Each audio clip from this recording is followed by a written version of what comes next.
I told them we're going to send all the federal resources they need as we respond to this emergency. I mean all the federal resources. And we're going to rebuild that port together. Everything so far indicates that this was a terrible accident.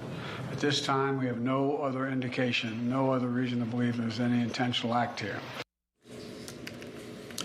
Let's go out to Baltimore right now, where Kailey Leinz, the co-host of Balance of Power, is on the scene there. A press conference from the NTSB just now wrapping up. Kailey, what do we know?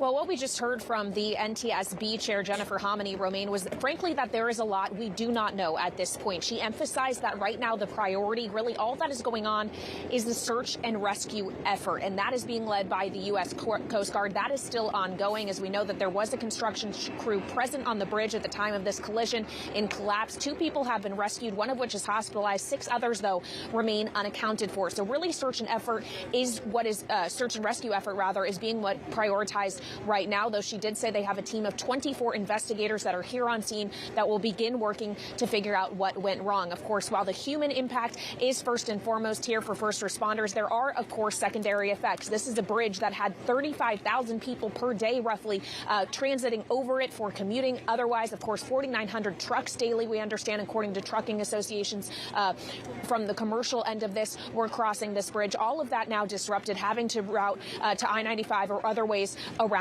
Baltimore. Then, of course, as you've been discussing, there is the cargo impact. This is an incredibly busy port. Nearly 850,000 vehicles were handled by this port in 2023. And of course, as you've alluded to, auto's not the only industry that risks disruption here, commodities as well. And there just has been no timeline given by authorities at this point as to when the port could reopen or when the bridge potentially could be reconstructed. Governor of Maryland, Wes Moore, when speaking to reporters earlier today, did not put a timeline on things, though he did describe the reconstruction of the bridge as something that would be a long-haul project. And of course, we heard from President Biden indicating he would like the federal government to pay for all of that. It's worth keeping in mind, though, that while he says he does think Congress would grant that, it does need to be a supplemental funding request through the legislature. And we have seen that these funding requests have had some difficulty getting through this divided Congress in not very distant memory. Of course, we just got funding through this Congress last week, so that could be something to watch moving forward. But right now, it really is a search and rescue effort underway, and this is going to be